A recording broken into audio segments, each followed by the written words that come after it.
Hi friends, வணக்கம். Welcome back to my channel. இன்னைக்கு நம்ம சேனல்ல ரொம்ப டேஸ்டியான பாய் வீட்டு மட்டன் பிரியாணி எப்படி 1 kg மட்டன் 1 kg ரைஸ் வச்சு கரெக்டான பதத்துல வந்து செய்யறது அப்படிங்கறதை இந்த வீடியோல ஷேர் பண்ணியிருக்கேன். வீடியோ வந்து ஸ்கிப் பண்ணாம மிஸ் பண்ணாம பாருங்க. வீடியோ பிடிச்சிருந்தது அப்படினா மறக்காம ஒரு லைக் கொடுத்துட்டு அப்படியே கண்டினியூ பண்ணுங்க फ्रेंड्स. இப்போ வாங்க வீடியோக்குள்ள போலாம்.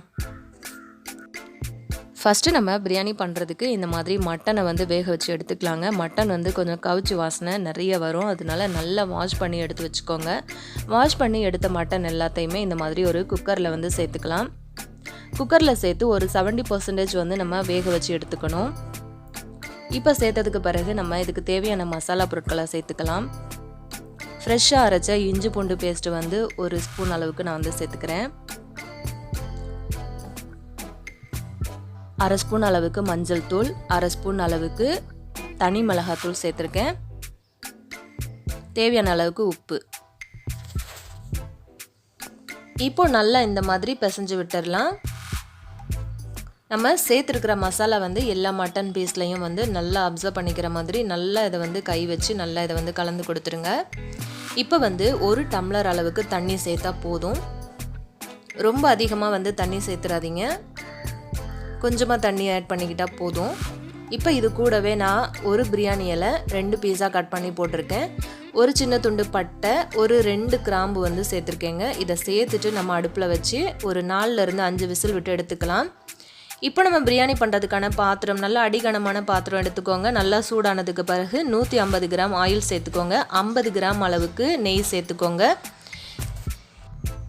ஒரு பிரியாணி இலை, 4 ஏலக்காய், ஒரு நட்சத்திர சோம்பு, 2 துண்டு கல்பாசி, ஒரு ஜாதி பத்திரி, அதுக்கப்புறம் 5லேருந்து 6 கிராம்பு சேர்த்துக்கோங்க. சேர்த்துட்டு இந்த மாதிரி ஆயிலில் நல்லா அது பொரிஞ்சு வரட்டும். அதுக்கப்புறம் ஒரு 6லேருந்து 7 பச்சை மிளகாய் வந்து சேர்த்துக்கலாம். பச்சை மிளகாய் வந்து நல்லா வெடிக்கட்டும்.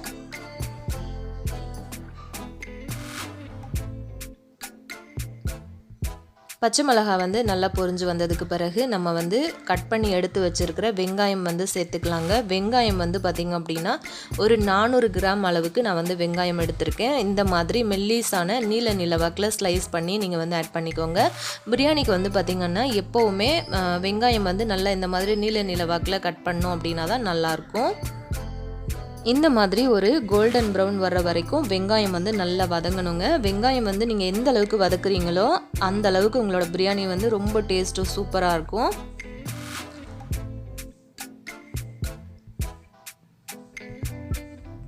நல்லா வதக்குனதுக்கு அப்புறமா நம்ம வந்து இஞ்சி பூண்டு வந்து ஆட் பண்ணிக்கலாம். இஞ்சி பூண்டு வந்து மொத்தமாக 200 கிராம் அளவுக்கு ஆட் பண்ணிக்கோங்க. நம்ம மட்டன் வேக வைக்கும்போது கொஞ்சமாக ஆட் பண்ணோம் இல்லையா, ஸோ மிச்சம் இருக்கிற இஞ்சி பூண்டு பேஸ்ட்டு இந்த மாதிரி வெங்காயம் வதங்கினதுக்கு அப்புறமா ஆட் பண்ணிக்கலாம்.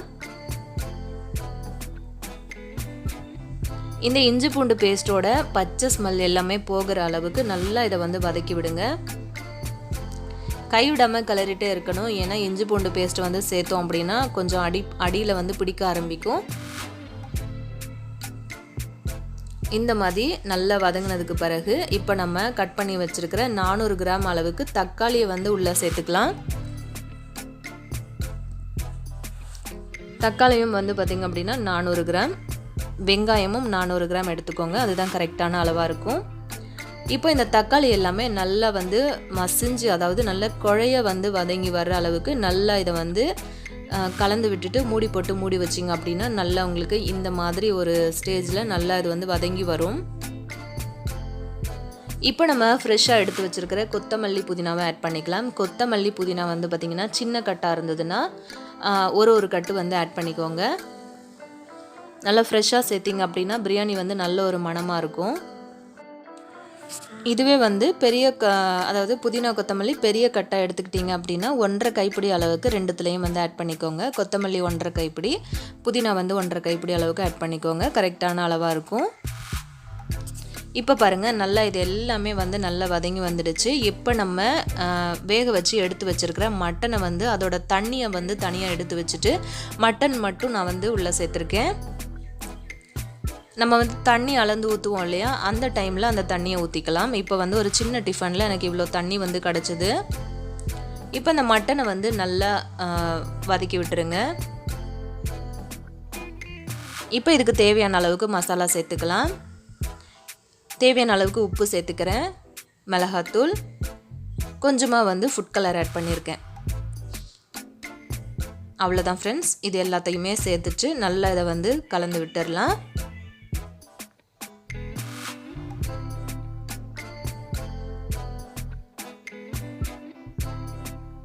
ஒரு 5 நிமிஷம் நீங்கள் வந்து இதை நல்லா வந்து வதக்கி விடுங்க. வதக்கி விட்ட பின்னாடி நம்ம வந்து கொஞ்சமாக தயிர் வந்து சேர்த்துக்கலாம். தயிர் வந்து நல்ல திக்கான தயிராக, கொஞ்சம் புளிப்பு இல்லாத தயிராக பார்த்து ஒரு 50 கிராம் அளவுக்கு சேர்த்துக்கோங்க.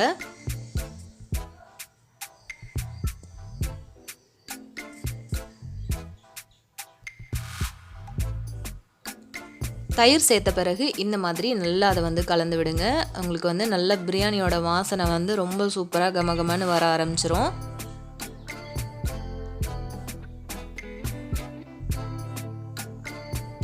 பாருங்க, நல்லா வதக்கி விட்ட பின்னாடி இந்த மாதிரி எண்ணெய் வந்து தனியாக பிரிஞ்சு வர ஆரம்பிச்சிருக்கு பாருங்க.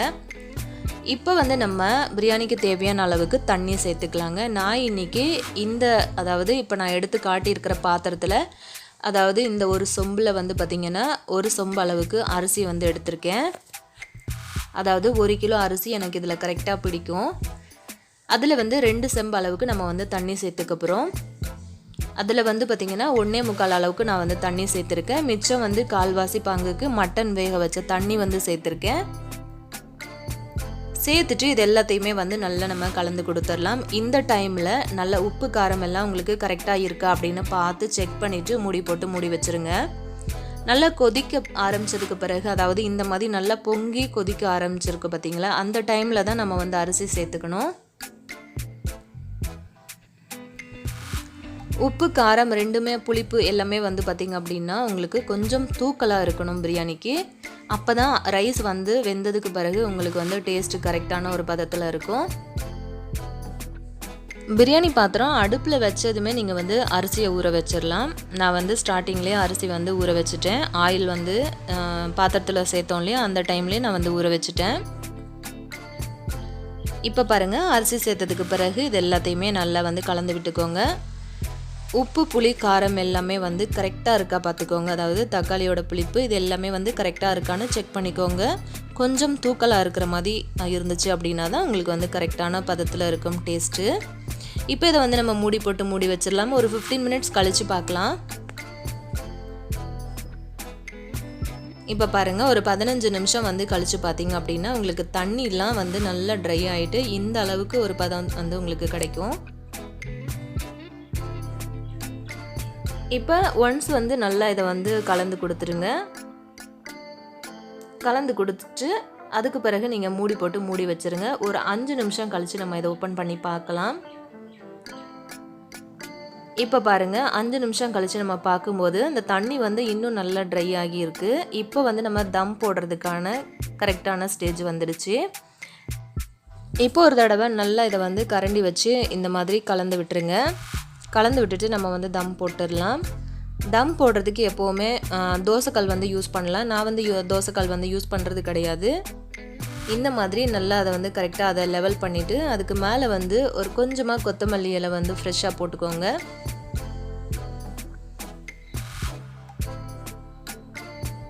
சும்மா லைட்டாக தூவி விட்டீங்க அப்படின்னா போதும். கூடவே வந்து 1 ஸ்பூன் அளவுக்கு நெய் ஆட் பண்ணிக்கலாங்க. ஆட் பண்ணினதுக்கு அப்புறமா அடுப்பை வந்து நல்ல ஒரு லோ ஃப்ளேமில் வச்சுட்டு இதுக்கு மேலே வந்து நல்லா மூடி போட்டு மூடிட்டு அதுக்கு மேலே வந்து ஒரு பெரிய பாத்திரத்தில் தண்ணி ஊற்றிட்டு அதையும் மூடிட்டு அப்படியே விட்டுருங்க.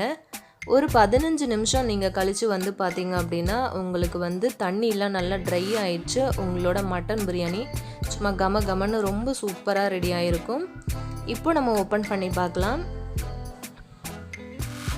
ஃபைனலாக நீங்கள் கொஞ்சம் நெய் ஆட் பண்ணும்போது தான் அது வந்து இன்னுமே நல்ல ஒரு வாசனை கொடுக்கும். அதாவது நம்ம கொத்தமல்லி ஆட் பண்ணோம் இல்லையா, அந்த டைமில். இப்போ பாருங்கள், தண்ணி எல்லாமே நல்லா ட்ரை ஆகிட்டுருக்கு. இப்போ நம்மளோட பிரியாணி வந்து ரொம்ப சூப்பராக ரெடி ஆகிடுச்சு. நான் இன்றைக்கி 1 kg அளவுக்கு புல்லட் ரைஸ் தான் யூஸ் பண்ணேன். அதிகமாக எங்கள் வீட்டில் வந்து பார்த்திங்கன்னா புல்லட் ரைஸ் வந்து யூஸ் பண்ணுவோம் பிரியாணிக்கு. இப்போ பாருங்கள், ரைஸ் வந்து ஒன்று கூட உடையலை, ரொம்ப சூப்பராக உதிரி உதிரியாக நல்லாவே வந்திருக்கு. நம்ம வேக வச்சு போட்டதுனால மட்டன் கூட வந்து பார்த்திங்க அப்படின்னா உடையாமல் நல்லா சூப்பராக இருக்குங்க. இதே மாதிரி அளவுகளோட செஞ்சீங்க அப்படின்னா பிகினர்ஸ் கூட ரொம்ப சூப்பராக பிரியாணி வந்து செஞ்சிடலாம். இதே மாதிரி அளவுகளோட நீங்களும் செஞ்சு பார்த்துட்டு எப்படி இருக்குது அப்படிங்கிறத கமெண்ட் செக்ஷனில் சொல்லுங்கள் ஃப்ரெண்ட்ஸ். தேங்க்யூ.